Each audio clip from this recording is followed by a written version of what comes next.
एक बार फिर से आपका स्वागत है। हमारे साथ अब इस शो में एक बहुत ही खास मेहमान जुड़े हैं। हमारे साथ हिरेन वैद जुड़े हैं, सीईओ अल्केमी कैपिटल के। हिरेन, बहुत बहुत शुक्रिया आईटी नाउ स्वदेश पर स्वागत है आपका। और actually what a pleasant morning. आज ही नया नया हाई बना है बाजार में, और वो भी क्या कन्विक्शन के साथ। निफ्टी अभी भी 125 पॉइंट ऊपर है, सेंसेक्स में भी हमने नया रिकॉर्ड हाई देखा। अच्छी चीज ये है कि if you look at domestic factors तो एक तो बाजार कुछ हद तक डीकपल्ड है ग्लोबल क्यूज से, और दूसरा जो ये अनलॉकिंग का थीम है वो बड़ा स्ट्रांगली प्ले हो रहा है थैंक्स टू वैक्सीनेशन। तो आपका नजरिया इस समय बाजार पर क्या है? ओवर हीटेड या फिर ओवर बॉट शब्द का इस्तेमाल करना थोड़ा जल्दबाजी होगा अभी? नहीं, देखिए, मेरे हिसाब से मार्केट कदे ही ओवर हीटेड नहीं है। मार्केट ये बतला रही है, ये जो स्ट्रेंथ है मार्केट की, ये बतला रही है कि आगे जाके कंपनियों का जो मुनाफा है वो काफी स्ट्रांग रहने वाला है। एक नया साइकिल शुरू हो रहा है हिंदुस्तान में, जहां पे जो पिछले 10 सालों से जो अर्निंग्स ग्रोथ नहीं आई, वो मुझे लग रहा है कि कोविड के बाद के 5, 7, 10 साल ये सिचुएशन कंप्लीटली रिवर्स होगा, और यहां पे जो कंपनीज की अर्निंग्स है वो काफी बढ़ने वाली है। और जो ब्रेथ है मार्केट का, मतलब अगर आप 2018 या 19 में देखें तो केवल 10-15 ब्लू चिप कंपनीज के शेयर के भाव बढ़ते थे, और जो ब्रॉड मार्केट थी वो स्ट्रगल कर रही थी। लेकिन अब मुझे लग रहा है कि काफी सारे सेक्टर्स और कंपनियां, छोटी बड़ी लार्ज कैप, ये सब साथ देंगे।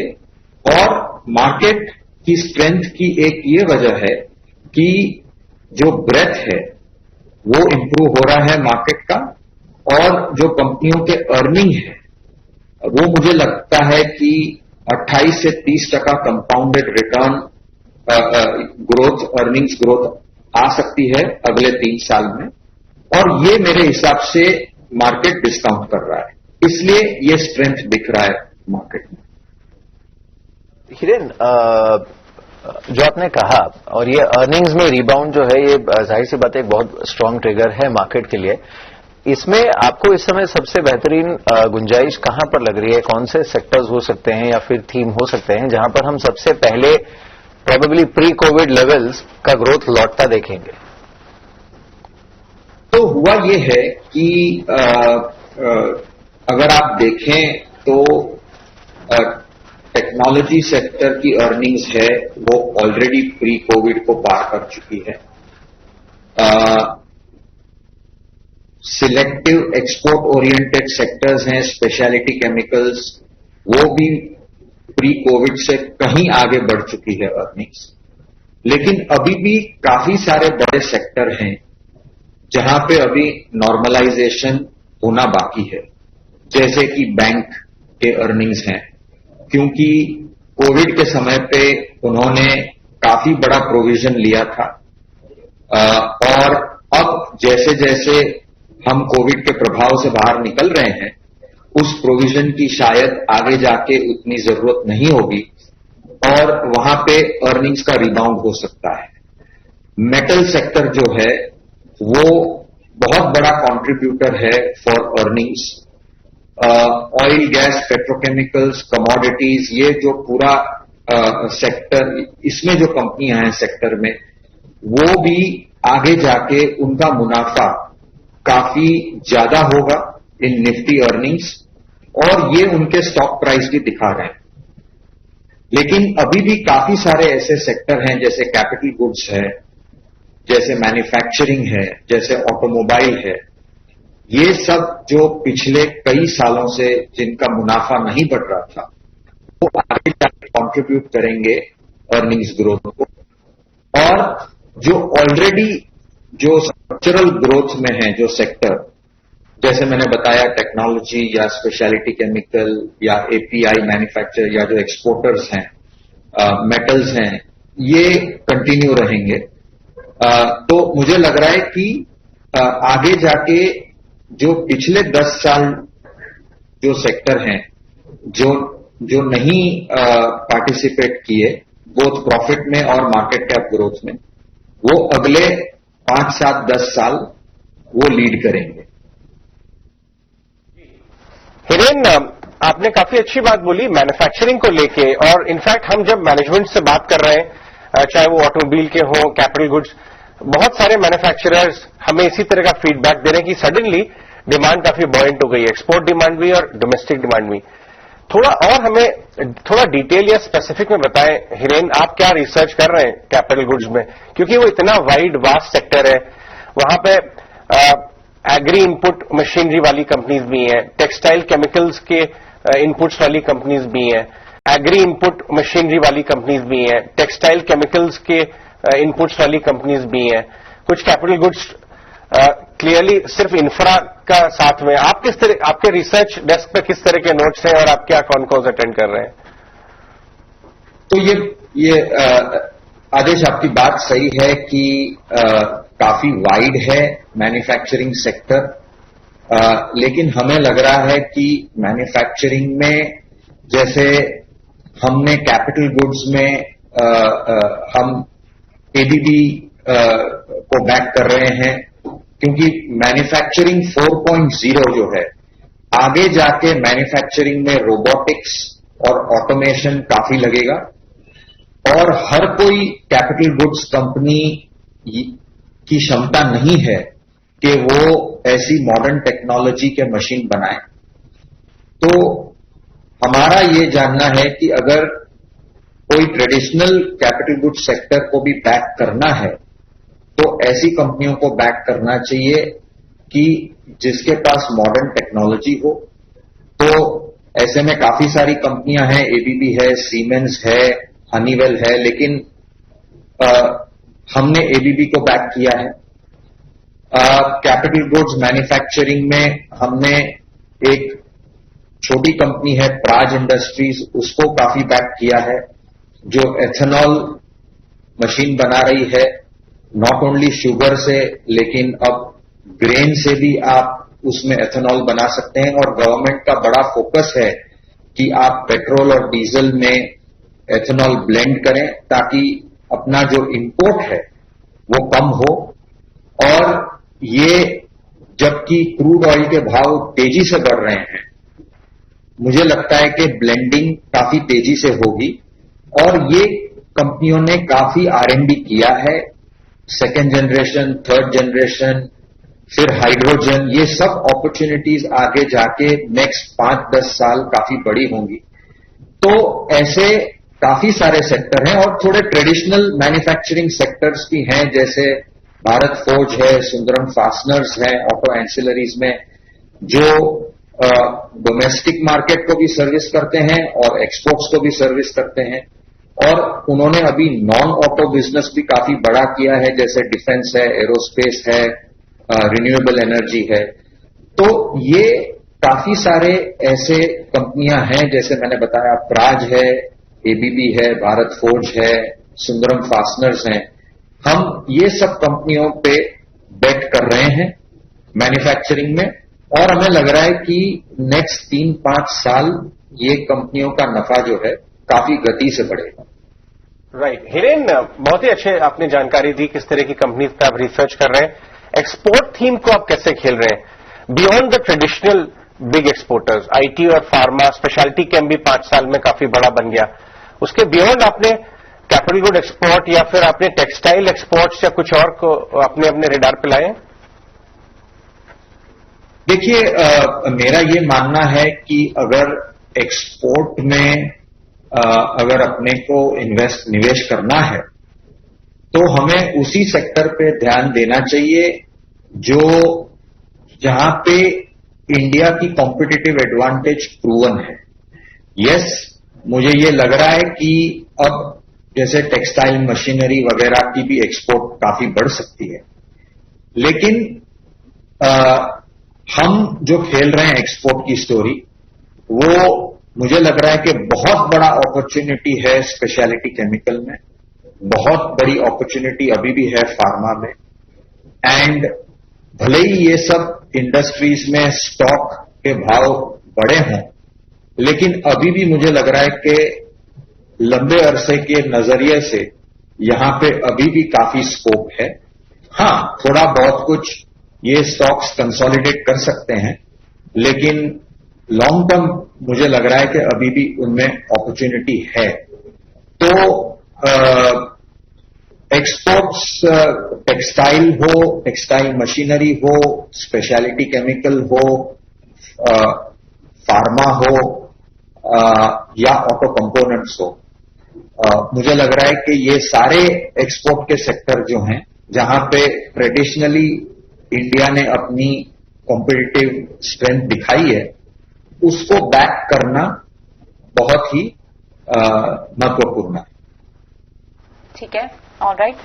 हिरेन, जिस तरह से ईवी इकोसिस्टम पर अब अच्छी खासी डेवलपमेंट हो रही है, आपको क्या लग रहा है कि इंडिया से यहां कहां ग्रोथ स्टोरी मिल सकती है? टाटा पैक तो ऑफकोर्स हमें पता है फोकस में, लेकिन हमें सारे इस इकोसिस्टम को बनाने के लिए चार्जिंग स्टेशन हो, इंफ्रास्ट्रक्चर हो, यहां अच्छी खासी रेवोल्यूशनरी डेवलपमेंट्स देखने को मिलेंगी। इस सेक्टर में, इस स्पेस पर आप कहां कहां नजर बनाएंगे? तो देखिए, ये अभी ईवी इकोसिस्टम बहुत ही नेसेंट स्टेज में है, लेकिन यहां पे ग्रोथ काफी बड़ी हो सकती है। ऑब्वियसली हमने उसको खेला है by investing in Tata Motors. Tata Motors जो है वो काफी आगे है, वो हमने देखा कल जो एक बड़े प्राइवेट इक्विटी इन्वेस्टर टीपीजी ने इन्वेस्ट किया उनकी ईवी की सब्सिडरी में। ये बहुत क्लियर है कि उनको एक बहुत बड़ी अपॉर्चुनिटी दिख रही है। टू व्हीलर्स में भी ये अपॉर्चुनिटी बढ़ सकती है। हर एक टू व्हीलर कंपनी जो है वो ईवी के प्रोडक्ट्स भी लाएगी। जैसे बजाज ऑटो है, उन्होंने भी अपना ईवी स्कूटर चेतक लॉन्च किया है और आगे जाके उसको स्केल करेंगे। बाकी प्लेयर हैं, वो काफी सारे प्लेयर जो हैं वो अभी प्राइवेट मार्केट्स में हैं, वो अभी पब्लिक नहीं है, तो वहां पे नहीं खेल सकते। लेकिन टाटा पावर ने बोला है कि वो चार्जिंग स्टेशन इंफ्रास्ट्रक्चर लगाएंगे। जैसे मैंने अभी थोड़ी देर पहले एबीबी में बात की, एबीबी ने रिसेंटली जो फास्टेस्ट चार्जिंग स्टेशन है उसकी डेवलपमेंट की है और वो काफी आगे हैं एबीबी इस गेम में। तो ऐसे मुझे लग रहा है कि काफी सारी कंपनियां हैं जो ईवी से बेनिफिट होगी। हमने जो एक बड़ी बेट ली है जो सॉफ्टवेयर में है, वो है कंपनी टाटा एलेक्सी, जो कि ग्लोबल ईवी मार्केट में सॉफ्टवेयर सप्लाई करती है सब जो बड़ी ओईएम कंपनीज हैं, क्योंकि हर एक ओईएम कंपनी ये चाहती है कि वो ईवी के नए प्रोडक्ट्स लॉन्च करें।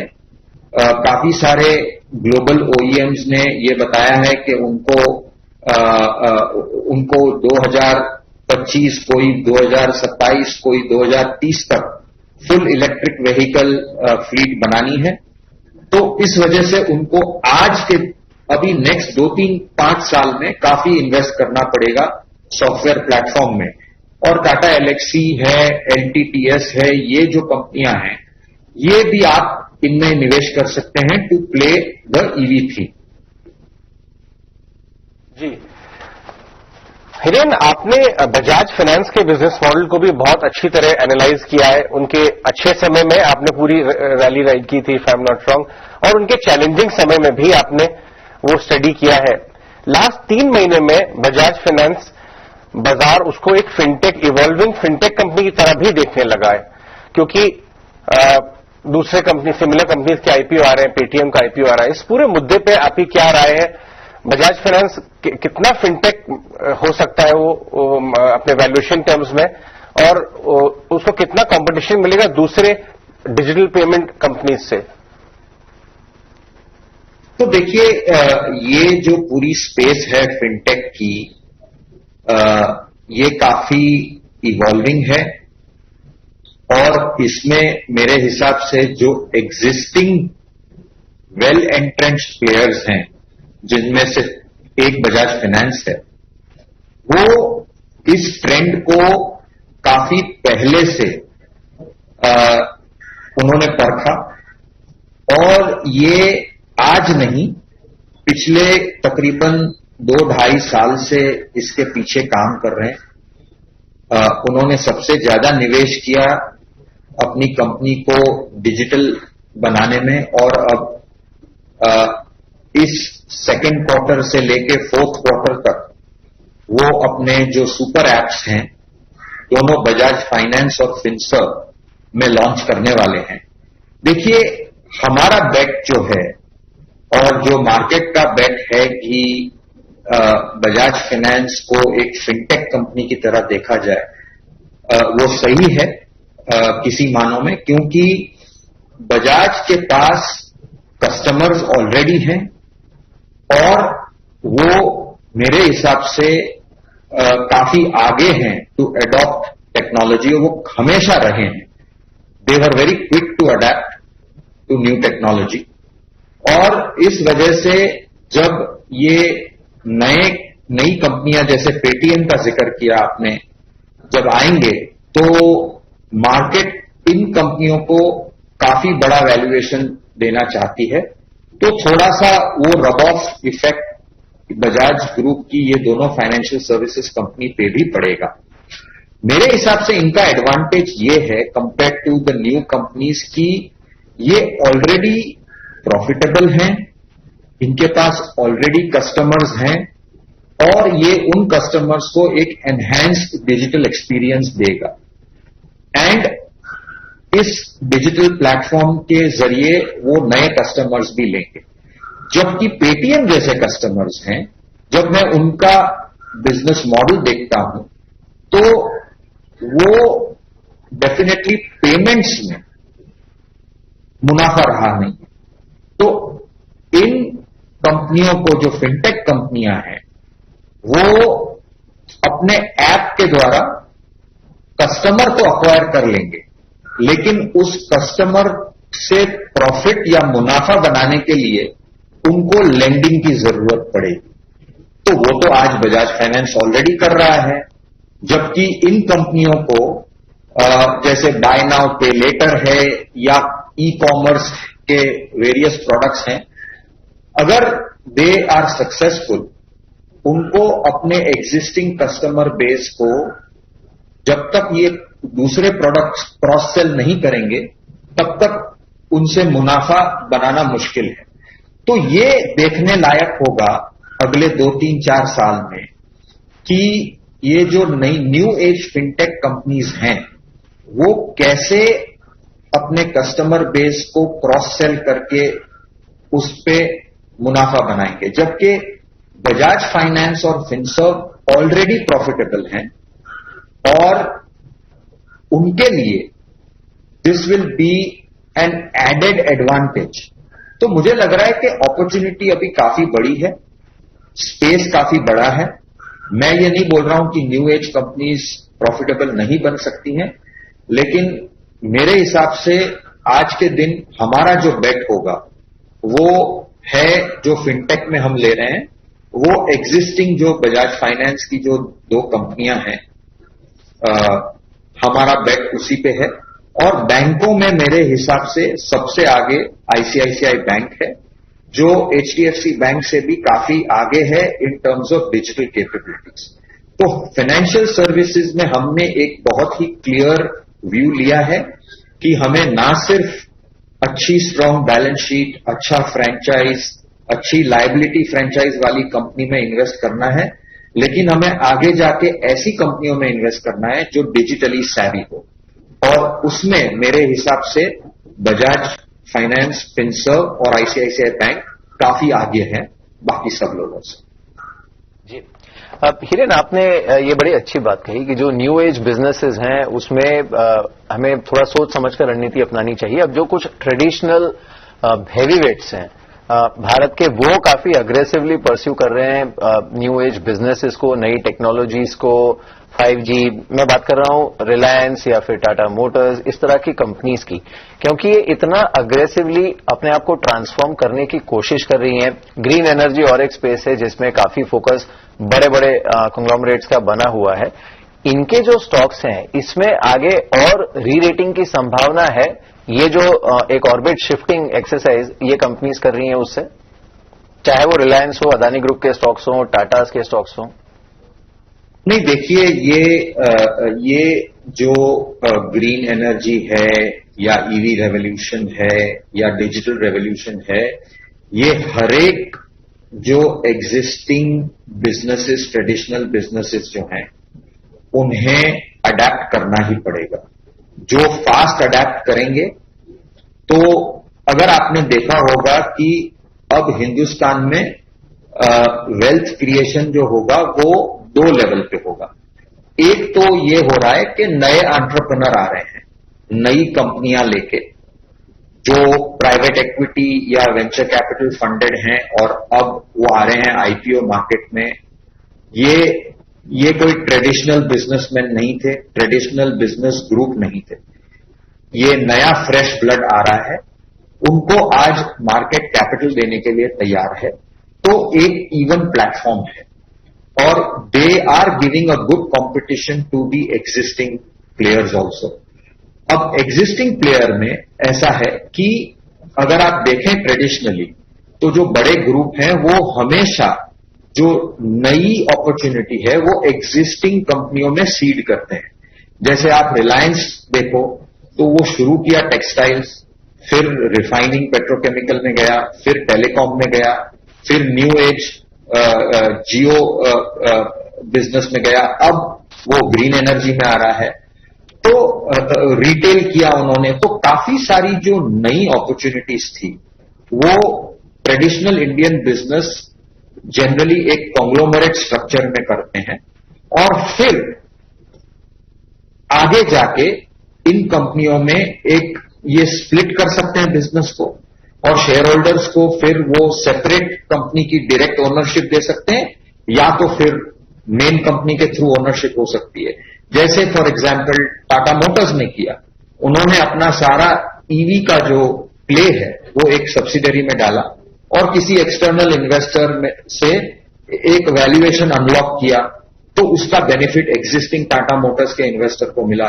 अब क्या पता थोड़े साल बाद ये कंपनी वो डीमर्ज करके टाटा मोटर्स को 2 शेयर मिल सकते हैं, टाटा मोटर्स मेन कंपनी और फिर ये ईवी कंपनी का भी शेयर मिल सकता है। तो ऐसे मुझे लगता है कि आगे जाके काफी होगा। जो ट्रेडिशनल बिजनेसेस हैं वो नए बिजनेसेस को सीड करेंगे, उसको उसमें वैल्यू अनलॉक करेंगे और फिर उन बिजनेसेस को सेपरेटली लिस्ट भी कर सकते हैं या सेपरेटली डीमर्ज करके शेयर होल्डर्स को उसका बेनिफिट भी दे सकते हैं। तो ये अपॉर्चुनिटी जो है वो ड्यूअल है, तो नए एंटरप्रेन्योर्स भी आएंगे और ट्रेडिशनल बिजनेसेस भी वैल्यू क्रिएट करेंगे। जी हाँ, और हिरेन, आपने बाजार में इतने टाइम से ये साइकिल्स प्ले आउट होते देखे, इस तरह की एक्टिविटीज अच्छे क्वालिटी मैनेजमेंट अडॉप्ट करते भी हैं। आप न्यू एज बिजनेसेस जो लिस्ट हो रहे हैं, जैसे कार ट्रेड हुआ या फिर आपका जोमैटो हुआ और बहुत सारे लाइनअप हैं, उनमें से कौन से बिजनेसेस को आप स्टडी कर रहे हैं या you would like to participate? Nykaa, Policy Bazaar, वो सब, या फिर आपने एग्जिस्टिंग जो 2-3 लिस्ट हुए उसमें कुछ पार्टिसिपेट किया? देखिए, ये जो नए न्यू एज बिजनेसेस जो लिस्ट हो रहे हैं, इसमें काफी सारे एंटरप्रेन्योर ने बहुत ही अच्छा बिजनेस डेवलप किया है। लेकिन हमारा ये मानना है क्योंकि अभी ऐसे बिजनेसेस इंडिया में काफी कम लिस्ट हुए हैं, तो एक बहुत ज्यादा एक्साइटमेंट और एक बहुत बड़ा प्रीमियम जो है वो इन्वेस्टर देना चाह रहा है, जो बोलते हैं कि एक शॉर्टेज है ऐसे कंपनियों की। तो हमें लग रहा है कि अगले 2-3 साल में 1-2 नहीं, काफी सारी ऐसी कंपनियां लिस्ट होंगी। हम इमीडिएटली इसमें शायद जंप करें या ना करें, ये कोई हमारा एकदम स्टॉक स्पेसिफिक डिसीजन होगा। हमें डेफिनेटली इन बिजनेसेस को बैक करना है, क्योंकि अगले जो वेल्थ क्रिएटर हैं बड़े, वो काफी सारे इस यूनिवर्स से निकलेंगे, लेकिन हमें उनको सही वैल्यूएशन पे इन्वेस्ट करना ये बहुत इंपॉर्टेंट है, ना कि बिकॉज ये लिस्ट हुए हैं उनको तुरंत खरीद लो। तो हम ये सारे बिजनेसेस बहुत ही ध्यान से, काफी बारीकी से स्टडी कर रहे हैं और हम इसमें पार्टिसिपेट भी करेंगे, या एंकर आईपीओ में इन्वेस्ट करेंगे। तो हमने एक हमारा AIF ऐसा स्ट्रैटेजी बनाया है जिसको हम एल्केमी लीडर्स ऑफ टुमारो बोलते हैं, और उसमें हम तकरीबन 50% ऑफ द कॉर्पस, उसमें हम ऐसे न्यू एज कंपनीज की प्री आईपीओ या आईपीओ में हम निवेश कर सकते हैं। तो उसके लिए हमने एक सेपरेट व्हीकल बनाया है। जो हमारा नॉर्मल PMS है उसमें हम ये सब इवैल्यूएट कर रहे हैं। हमें ऐसा लग रहा है कि अगले 2, 3, 4 साल में कभी ना कभी इस मार्केट साइकिल में ये सारी कंपनियां काफी अच्छे वैल्यूएशन पे मिलेंगी और तब हम उसका एडवांटेज लेंगे। अभी जो है हमें ऐसा लग रहा है कि क्योंकि बहुत एक्साइटमेंट है, सबको पार्टिसिपेट करना है, तो शायद जिस वैल्यूएशन पे ये आईपीओ आ रहे हैं उसमें साधारण निवेशकों के लिए इन्होंने वैल्यूएशन कुशन रखा नहीं है। तो हमें किसी भी ऐसी अपॉर्चुनिटी को ब्लाइंडली चेज नहीं करना है, पर हमें इंटरेस्ट काफी है इस सेक्टर में और हम निवेश करेंगे, लेकिन अपने समय पे और अपने वैल्यूएशन पे करेंगे। चलिए, बिल्कुल ठीक है। शुक्रिया हिरेन, इन सभी सेक्टर्स पर अपनी आउटलुक शेयर करने के लिए, अपना नजरिया शेयर करने के लिए, आज हमें समय देने के लिए बहुत बहुत शुक्रिया आपका। और इसी के साथ हमारे तमाम एक्सपर्ट्स को भी शुक्रिया अदा करना चाहेंगे। हमें दीजिए इजाजत, और खबरों का सिलसिला लेकिन लगातार बना हुआ है। नमस्कार।